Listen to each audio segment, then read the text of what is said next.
Hello, and welcome to episode number 20 of the Think Like a Marketer show, where we interview marketers, innovators, and entrepreneurs and find out exactly what makes them think so differently. Today, we have a special guest going to talk about chatbots. If you don't know what a chatbot is, you will know by the time we finish this broadcast. I met this lady, I think it was like 3 years ago at Social Media Marketing World. And I have to tell you, she was just so dynamic. I actually met her and one of our previous guests at the same time, Andrew and Pete. I know she's interviewed them. They're so much fun.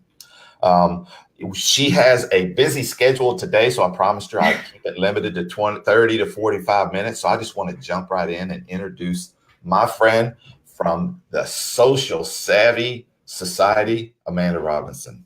Hello, Hi Amanda. there. Oh my Hi, God. Randall. You know, I've been looking forward to this. And Don't build it up. Now No, now you're setting the bar this high. no, I mean, come on now. You're so humble. Those Canadians. They're so so right now you're actually in a hotel. You're headed across country, and you graciously got a hotel room so you could shoot the show with me. I mean, that says a lot about you. So right now I am sleeping in a tent at a campsite somewhere in Alabama. I'm on my way through. I was in Tennessee day before yesterday, Kentucky before that, and Ohio before that, and I'm heading on down to New Orleans after this. So I've been staying at a beautiful campsite in a tent with my dog, but Wi-Fi is a little bit of a challenge. So I've done is I've put all my calls on today. I've got myself into a hotel room with some good stable Wi-Fi, and I'm hunkering down to get some work done today. So Awesome. and this is a whole new journey for me with digital nomading. So living out of my car, and doing a combo of camping, tenting, Airbnb, staying with people who put their hand up and say, "Hey, why don't you come on over here?" And I'm traveling around with my small dog. So Right. it's an adventure, that's for sure. You know, since you mentioned the small dog, we do have to put small dog on the screen. Come on, Okay. Let's do that. You want to do that? Let's do it. Anybody who has pets, look at that, isn't that? And the dog's name is Small Dog. It's small. He's not very small. He used to be small, but now he's rather tall. Look at that. Oh my gosh. Yeah. So, so I want to point out that you're doing this not out of necessity. You're doing it out of an adventure. You chose to do this. It's not like you're not busy. You're busy. You're just choosing to do this digital nomad. Yeah, I had a change happen in my life that basically opened up the opportunity to say it was kind of a now or never. I was in transition and moving from one location to the next, and decided if I'm going to do this, now is the time. And if I don't do it now, it's never going to happen. It's funny that I was just talking about this. There's this movement that people are choosing this digital nomad. Like, I want to work from home, or I want to work from wherever I'm at. And how can they do that? And the digital space has given people the ability to do that with programs like Slack that I use, and RingCentral, where you can manage all your calls and all these different tools. It gives people more than ever the chance to do that. Well, I gotta say, if I tried to do this 5 years ago, I don't think it would be as easy. And especially with the way that I'm approaching it, with piggybacking around in random places that may or may not have really strong signal. But at least most campgrounds now have some cell signal, Right. if they're nearby any cities. So rewind 5 years ago, and a lot of places didn't have the same infrastructure of networks and the same ability to do what we're doing. And live video was not a thing 5 years ago. So to be able to bring that business, like to be able to conduct business in this face-to-face format, that's a lot more familiar to people now versus 5 years ago. If you ask somebody to jump on Skype, they're like, "Oh, I can't really do that." Yeah, right. I think it's more and more the generation that grew up like with Snapchat and seeing themselves on the camera is more comfortable with having conversations like that. I mean, the strange thing is there isn't anything that you can't do digitally, barring like a physical object, but managing people and working on projects that you can't do from afar. I mean, you can call them. You can virtually, get on a Face or Skype and actually physically see them. Yep. And if you needed to show them something on your screen or show them how to do something on their screen, you can screen share. Well, that's So- how I do the majority of my business right now is screen sharing with people. So jumping on a face-to-face call like this and sharing their screen or me sharing my screen and us walking through complex projects and tasks together. Right. So we brought you on because you're the chatbot expert. Oh, And here's the humble part coming in. I'm oh not an my expert. Lord, come on I'm now. a geek. I know a lot about chatbots. I'm definitely not the top of the food chain. I'm somewhere right below there. Well, you know Russell Brunson when he spoke at Hacker Live when he's talking about, because that's something that a lot of people have a problem saying, like they're an expert. And really what an expert is you know 80% of, or more than 80% of the population on chatbots. That makes you an expert. So, Awesome. I think I'll take that and run with it then. All right, yeah, so I'm a yeah, chatbot expert. So for people who don't know what a chatbot's, give them the elevator, so to speak, of what a chatbot actually is and why they should care about it. Okay, so a chatbot, essentially, instead of using the word chatbot because it could be seen as a little bit negative, let's use the words messenger marketing. So Yeah. rather than sending out email broadcasts, you can have a two-way conversation with somebody engaging with your messenger bot, whether that lives on your website, whether that lives on Facebook, Twitter, Google Home, Amazon Alexa. Those are all chatbots. Those are all versions of chatbots. And how it works is you basically set up these conversations that people can have with you and engage with you. And it's like a choose your own adventure. So you provide information available for them to pick and choose to consume that information if they want to. It's a conversation that you build. And at any point in time, you can have it set up so that a real human can actually step in when we're talking Facebook Messenger marketing. Oh, so for everyone who's watching now, either on the replay or live, actually in the heading, I put an example that she made that goes to her page. You can just click on it and you can actually see, you can see Small Dog and her. So we talked about this earlier, how, when it comes to being a practitioner of the art of whatever you do, we were saying like an auto mechanic, generally their car is never in good working order. It's like me, my chatbots are always a work in progress. And I spend most of my time working on projects for other people rather than myself. So, but dive in. There is an example in there. Dive in, engage with it, and see. Yeah, I went through it. It worked. It was really good. So, it's funny because I was reading an article about how men see themselves and how women see themselves in the workplace, right? And one of the things was if a guy goes in and he asks for a raise, right? He'll ask for a raise just because he feels like he needs one. He has really no evidence usually. It's like, I've been here long enough. I need a raise and I'm doing a great job. And it was generalizing, of course. yeah. But if a female goes in, she's going to have a whole notepad. She's going to have stats. She's going to say all of the things that she did, why she deserves it. And if she doesn't have that, she won't go in. And then half the time she still doesn't get it. Yeah. Well, I don't know. Hopefully. Nah. Hopefully that's not true. But I went through your chatbots. It was awesome. So. Oh, thank you. So back to why should you care about having a chatbot? Well, a chatbot, imagine all of the touch points that you have with clients or customers. How many times you either have to pick up the phone and speak to them, or how many times you have to email back and forth and have those conversations.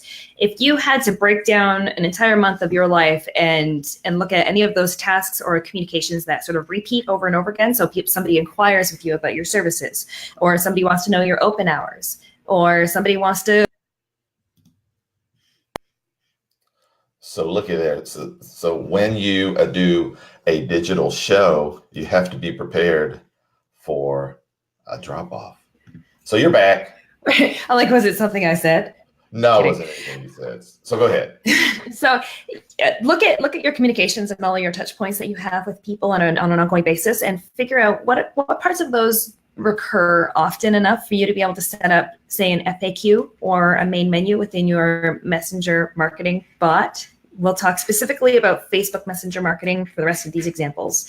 But if you have the opportunity to make that information available and make it more self-serve, but in the native environment that people are already interacting with you, aka Facebook, then rather than them seeing you on Facebook and seeing your recurrent content that you're putting out there, giving them the opportunity to open up a two-way conversation and already having that information teed up and ready for them to consume on your open hours, on how to book an appointment, on what services you offer, on things that make their lives easier, or content that they can consume that is going to be of benefit because they're your target audience and it's going to provide value to them. If you can look at your life, look at a month and understand what you do on a recurring basis and think of it that way, of being able to take that information and just squeeze that out into a messenger marketing chatbot to help reduce that load and to make the information more available in a more immediate way. So people can consume that, they can get the answers that they're looking for, they can get the value provided from you,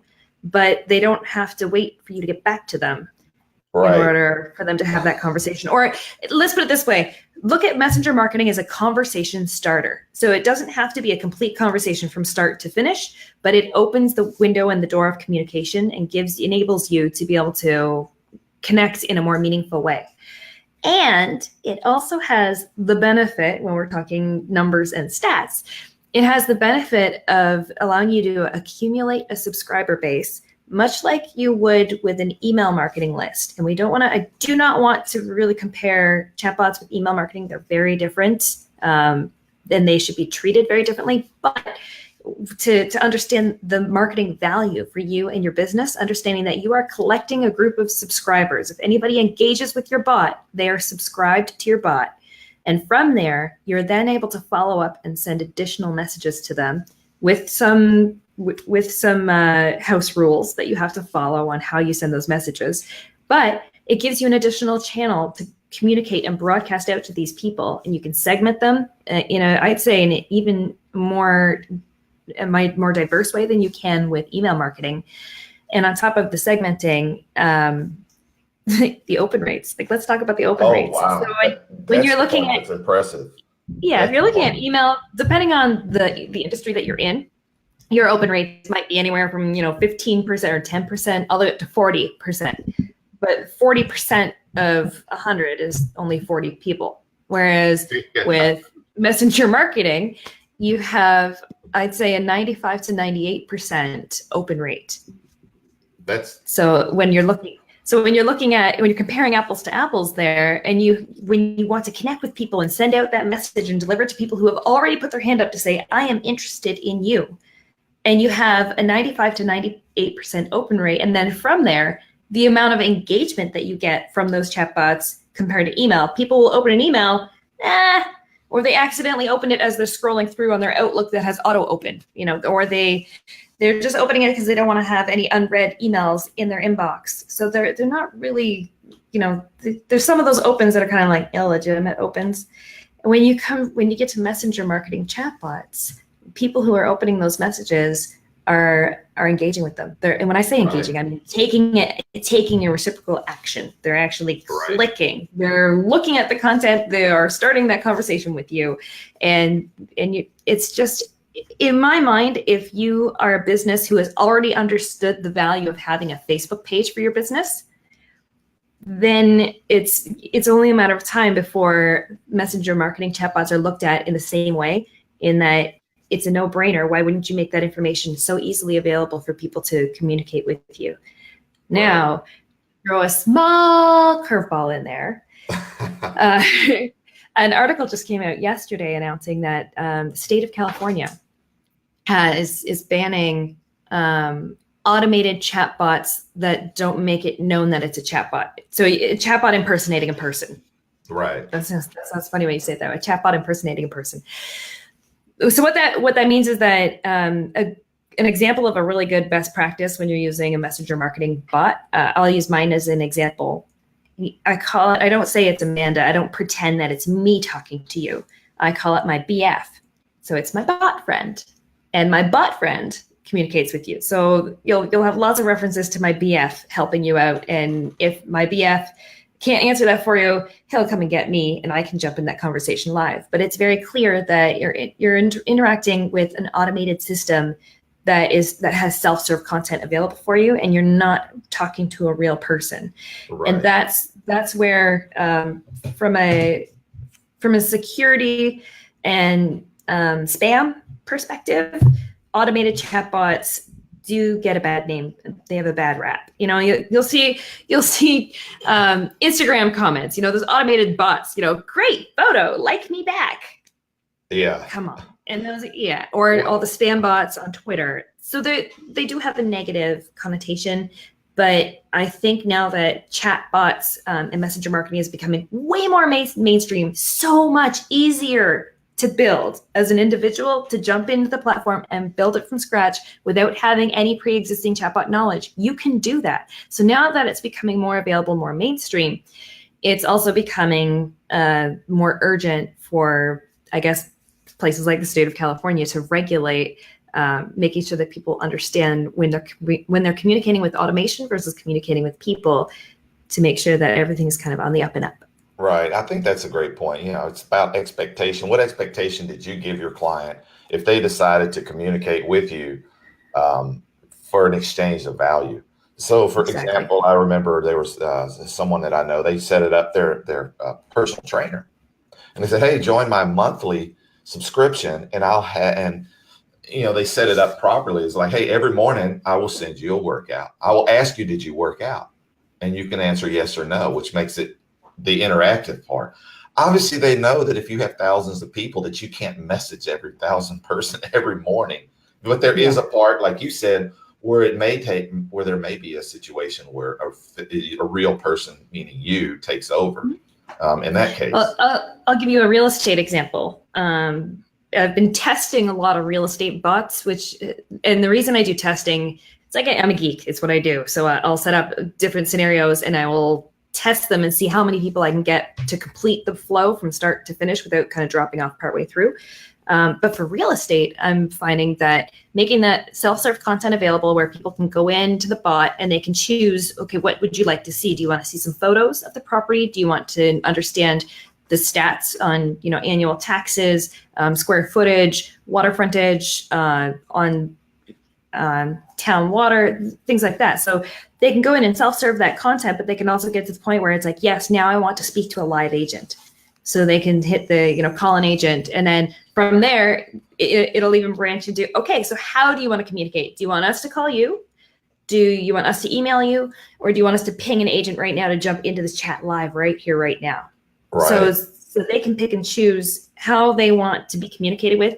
And by putting that power back in the consumer's hand or back in the user's hand, it's going to give you a better opportunity to keep that conversation going. Versus in real estate, they always want people to pick up the phone and get on the phone with them. Well, guess what? Not everybody wants to pick up the phone and talk on the phone, especially in our digitally connected age. And Right. sometimes people don't want to sit there and have a live conversation. Maybe they want email. So putting that power back in the consumer's hand to choose how they want to be communicated with has the potential to prolong those conversations and keep that conversation rolling. Right. So it's been very powerful, and especially in real estate, using chatbots for coming soon properties that aren't listed on the MLS system yet, being able to give people that sneak peek behind the scenes or advanced notice of something that isn't widely communicated elsewhere it definitely increases your engagement rates, and it makes people feel like they're part of something more special or more meaningful. So think of ways that you can incorporate that into your business. If you're watching this now live or watching the replay, how can you incorporate a sense of curiosity into your business, or a sense of exclusivity or behind the scenes or exclusive content? How can you deliver some value to people and really peak on that human nature portion of them wanting to explore and discover? When people feel like they've discovered something, they're going to spend more time on it, versus when people feel like they're being served a billboard in front of their face, they're going to, move on to the next. Well, I mean, that's what makes digital so good I'm the average consumer, I believe, that they don't necessarily always want to talk to somebody and feel like that person's taking them on a journey, like to buy. But if they're communicating with an artificial intelligence or something, it's just, I'm just gathering information right now. I don't need to talk to a physical person, but Yes. I do want the information. Yes. And understanding what is it that a customer in my industry would find useful. I always say, what is your frequently asked questions? Build a bot that answers those for the person. Like, ask them, Yes. would you like to know this? And then tell them, give them. And the deeper they go in, now you can start offering up, hey, would you need a physical person? If you do, you can click this button. And now, depending on your business, chatbots or messenger marketing, as I like to call it, can be used in a couple ways to keep it fun, to give a personality to a brand voice to your business in the way that, Kelly Noble Mirabella and I do our Amanda and Kelly show, which is on a little bit of a hold until I get into the swing of how this digital nomad life is working. But we use chatbots to play games, to offer up games that people can engage with, kind of like game show games or pop quizzes, really fun things that appeal to our audience that have no sales in mind. It's literally just to keep people enjoying the content and having fun with it and discovering what's possible with messenger marketing chatbots. And by doing that, it's capturing people's attention span. And it's also training that audience and teaching that audience that what's being delivered is always going to be fun. It's always going to have some pep and personality. So it's not just going to be a boring, bland marketing message that's sitting, in an inbox the same way as an email inbox would work. So by leveraging messenger marketing chatbots as a way to engage people and using it strictly for engagement, just for that fun factor, it's helping capture attention span, and that attention span has so much value on it when it comes to serving your content down the road. Right. So you talked about real estate. That's the audiences that I associate with mostly are real estate agents, and kind of walk them through an example of one that you did. It doesn't have to be a super complex one, like what that example would look like, and how they would get people to initially engage with it. To initially engage. Would it be like a Facebook ad or? Yes. Yeah. I certainly recommend Facebook ads unless you already have a really strong following of people within your page that engage with your page. You can set up, it's a great question that you touched on there on how to get people into your chatbot. So when you set up I call it a conversation, depending on what platform you're using, like ManyChat, it's called a flow. When you set up a particular conversation, and say a conversation might be specific property at 123 Main Street. So property at 123 Main Street, before it hits the market, we can do a coming soon on it. And when I say soon, this is coming soon. Not all the information is available, but we have some info, including some pictures, maybe some video. And once you set that up in the bot, then you can grab a link, and you can include that link in any of your social media posts that you have going out. And when people click on that link, it will automatically open up in Facebook Messenger for them, and then put them directly into that flow. You can also do Facebook ads where you set it up so that you have an ad on that property, and when they click the button, it'll be the send message button, and that'll open them right up into that flow. And once you're into that flow or that conversation, I like to give people, again, I want people in the driver's seat. I want them to choose what information they want to consume. So I'm making information available and saying, oh, great. I'm so happy that you are excited to get this advanced info on 123 Main Street. What would you like to know? Do you want to see photos? Do you want to know property stats? Do you want to see the map? Do you want to contact us right away? And so giving them choice. And then from there, most people, you give choice, but you always sort of have like a main hero path that you want people to go. So you just make that very prominent. And usually the flow goes, people come in, they want to see the photos, then they want to know the stats on the property, then they want to know they want to see the map. And then if they're really interested, they'll contact you. Or you can also leave the option of, rather than just having them contact you, because that's where a lot of people will drop off, you can have an option of, say, notify me when this property hits the market. So all of those people that engage with that bot to that point, you can tag them. Once every button they're clicking on, every action they're taking, you can tag people. When I say tag, basically like adding a keyword onto them or bucketing them in a certain way to know that, okay, that person clicked on that button, or that person engaged with 123 Main Street and clicked on the I want to know more button. And then as soon as that property hits the market, you can send out a broadcast message to everybody who clicked on the I want to know more button to say, amazing. So glad that you wanted to know when 123 Main Street hit the market. And guess what? It's here. It's available today. Here's a link to our website to the full listing. So it just gives you more touch points, and it helps you create custom audiences of people these custom audiences, depending on how you tag people, you can then take that custom audience and advertise to that audience in Facebook. So there's the possibilities, the possibilities are endless. It's basically, how do you want to set up your little breadcrumbs to lead people down a path to take the action that you want them to take, but do it in a soft touch point way, in a way that you let them choose their adventure, and then you follow up with actions that are appropriate for that adventure that they've gone down. Right. Another example with a real estate team that I've been doing some work with, they support their local humane society. So they were using a messenger marketing chatbot to run a contest related to, they'll feature a pet that's available for adoption, and then people can enter to win a $50 gift card to one of the local pet shops. And the people that are consuming that content, they can serve additional content down the road. Even though it's related to real estate, it's people that are very connected within that community and very engaged. And the more they're engaging, the more they are also seeing the property promotions and the property content that they're putting out on their Facebook page. So the more people are engaging, the more chances they have of being served your content, all of your content, within Facebook's algorithm. So it's kind of there's so many possibilities, and then you can remarket to all of those people depending on what actions you want them to take after that. Russell Brunson again. He spoke at 10X. It was Grant Cardone's event, and he was talking about when he was working with Tony Robbins, and he's like, Tony Robbins is calling me. Like, Tony Robbins is on the phone when he started working with him, right?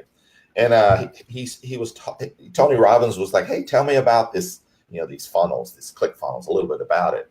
And Russell said, Tony, how many salespeople do you have? He goes, a couple thousand. He goes, who do you think's the best salesperson for you? And he goes, well, me, of course. And he goes, exactly. And and over here, ClickFunnels, I'm the best salesperson to sell ClickFunnels, right? And he says, how many salespeople do you think that we have here at ClickFunnels? He goes, I don't know, a couple hundred. He goes, no, one, me. And they're probably on track this year to $200 million. Wow. Because of everything you just said. Because we have access. People these days, there's a point when you do want someone, and you have like, okay, those people, if you build your funnel right, or you build your messenger bot correctly, the people that get to you they're 90% sure they're going to buy it. They just have some final questions, and they're going to buy. Those are the people that you should be talking to. And if you can filter out all of those that are just kicking the tires or looking, or they're not ready yet, and only deal with those. You don't need to have thousands of salespeople. You only need to have really an order taker, somebody who's taking an order. Exactly. So if like you said, if it's done correctly, you set the expectation that, hey, this isn't a physical person yet. I'm here just to provide you with information that you want, and it's your choice, and leading them to, and then giving them the option to, when they're ready, to actually talk to a person and give them that. Now, I do want to caution everybody. It's like a new shiny toy. Like, yay, okay, I can build a chatbot, and they're fairly easy to build. Most people just are afraid to jump into the program and try it themselves because they don't know what they're doing. It is a lot easier than it looks. But the tendency is, when you first jump in and start building your first chatbot, the tendency is to kind of like go overboard or fill it with so much information, or because within how you can build a chatbot, you can have carousel images, you can have videos, you can have different types of text, you can have so many different formats of content in the chatbot. People usually go hog wild on just like, rah, filling it up with everything, and this is going to be great. And then people are going to swipe over, and then they're going to click on this thing that's buried 3 deep. Well, guess what? They don't. They usually click on the first thing. They even though you're making so much information available, people are more likely to go in a very linear, direct, one to the next, to the next, to the next. Right. So if you have like multiple branched options, people are not as likely to engage with that unless there's a really good reason for them to keep digging for it.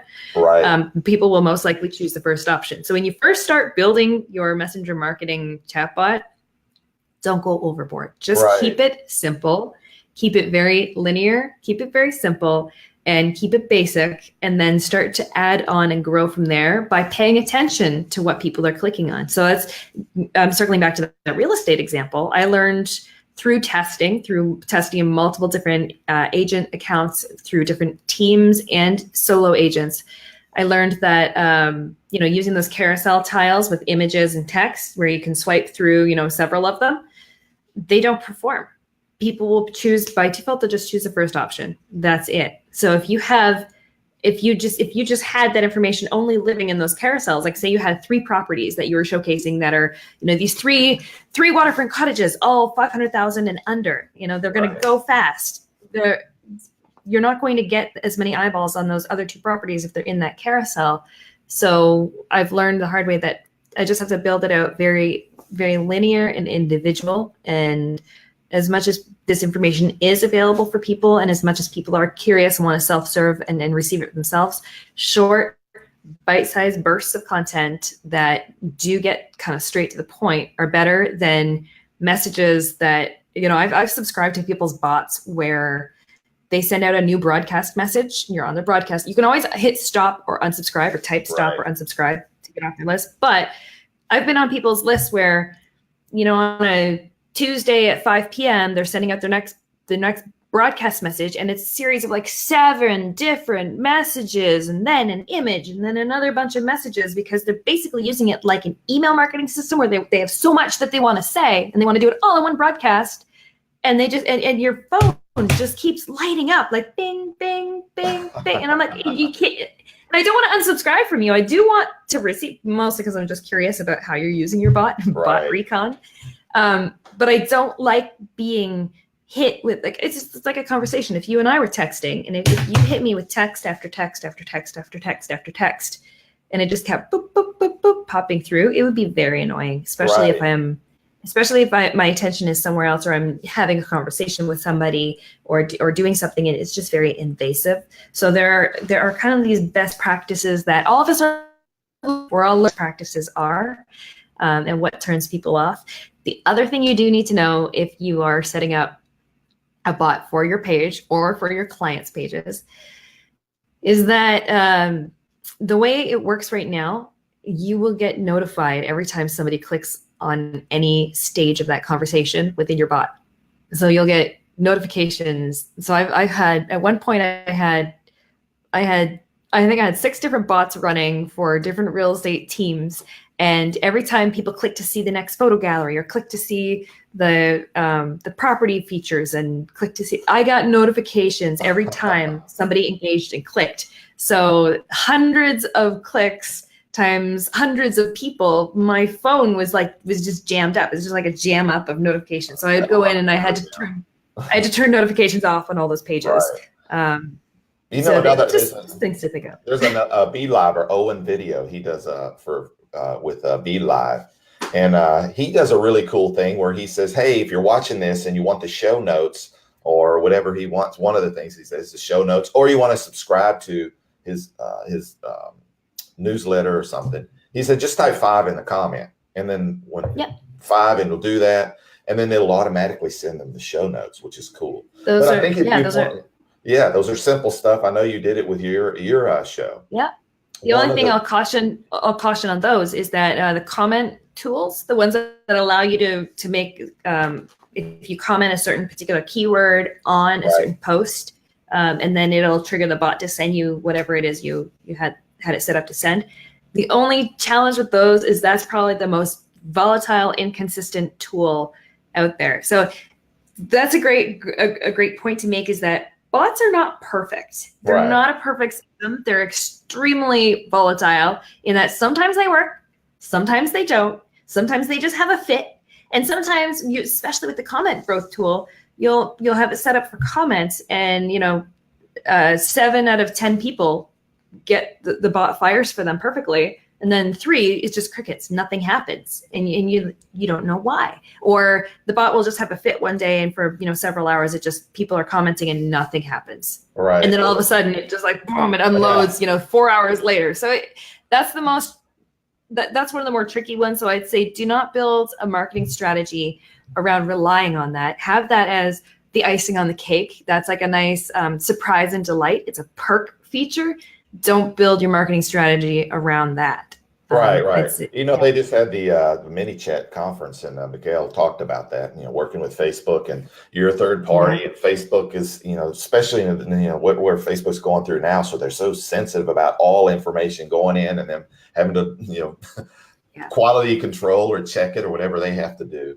But they're Yeah. working on that process. And hey, you understand it, like you said, it's not going to be reliable. It's just, hey, this is a cool feature. And you still always have the backup of going through the comments and seeing if somebody typed 5, you could just send them the show You notes. can, yeah, you can go back through and send it, but it's So a little bit of a manual process. See, like I said in the beginning, you're so humble. I mean, look, you're nonstop with this great content. I mean, this is just, and you're just giving us the step 1, level 1 basics. Yeah. And there's just so much more that you can do with these bots, like stuff you can put on your website. Or you can get people, you can use it kind of as a tool there, as a customer support tool. I mean, it's just an endless amount. If anyone who's watching this, I would advise you go over to her site. And even though you say that's not complete, I went through it, and I think you should do it. It's on socialsavvysociety.com. Thank you. And go through, and you select the services, go to bots. It says launch sample Facebook chat bot, and go through the process and just see what she did there. So do you always use ManyChat? There's so many others. Is that the one that you use the most? I use ManyChat. There's ManyChat and ChatFuel are the two big consumer facing ones that are sort of a drag and drop, very easy to use. I'd say. And there's also Mobile Monkey, which is also on the scene competing in that space. So those are the 3, ManyChat, ChatFuel, Mobile Monkey are the ones that I'd say if you're willing to give something a try, jump in and try it. I prefer ManyChat at this point because I find ManyChat seems to be the easiest. And one of the reasons that I like, I do love geeking out at a hardcore level and doing very complex things. But in the end, the reality is I have to pass this off to a client at the end. So, and I want them to be involved in the process, and I want to be able to easily and quickly train and teach and hand it off. So I can build your bot, get it up and running, and get your FAQ running, do a few flows for you. But in the end, I want to be able to pass the torch over and say, okay, now it's your turn. Here's how you do it. Here's how I've set it up for you. Now it's your turn. Right. And that's the same as one of the reasons I like using Trello for managing tasks with teams rather than using something like Asana or Basecamp or any of those other project tools. I find Trello, again, is the easiest to adopt non-computer people into and getting them to use it. That's why ManyChat I find is, I keep comparing messenger marketing chatbots to Lego. So now imagine, when you're a kid and somebody brings over a whole bucket of Lego and dumps it on the floor and says, okay, let's make a spaceship. You just dig through all those Lego pieces, right? You find the color you want, you find the shape you want, building your really know what your spaceship is going to look like when it's finished, because you're building it based on what available pieces are there, right? Building a messenger marketing chatbot is kind of like that Lego thing where you jump into the software and there are a whole bunch of these Lego pieces that you can use, and you know that you want to build that spaceship. You don't know what it's going to look like when you're done, but in the end you're going to have a spaceship, and you just get in there and you start tinkering and playing around and assembling pieces, and before you know it, you have your spaceship assembled. And you can continue to build on it and evolve. And that's the other cool thing about these messenger marketing bot tools is that it is like the wild, wild west right now. It's brand new technology. They're constantly, continually improving it and adding on new features. So when you start with these Lego blocks of building, and then all of a sudden they're like, oh, we've built new blocks for you. And boom, they drop those into the mix. You're like, yay, more cool things I can build. When they launched the payment tools, the ability to collect payment right within your bot connected with Stripe. That's awesome. Yes. The possibilities are endless. My encouragement to you is to please, please, please jump in and start experimenting with it now before it gets even more and more complex as the technology is growing, as more people are using it, more functions and features are coming online with it. Get in now, learn the technology now, and understand how to use it so that you're growing with it instead of being left behind and then realizing a year from now, oh, I should be in the bot world, but now I have to pay a bot expert thousands of dollars to go in and build it for me because the software has become too complex. Get in now, well, it's still just that little handful of Lego pieces that, that give you the creativity and imagination to create something wonderful with it. Right. So do you have any training yourself yet? Have you thought about it, or do you currently have training? Yes, I've thought about it. Absolutely. And I've been told 100 times I need to get it up and running. So I think stay tuned, and I'll have some bot training happening shortly. Once I figure out my flow of getting more regular Wi-Fi while I'm digital nomading around the United States and Canada. Yeah, I'd say hang tight and look out for me. Right.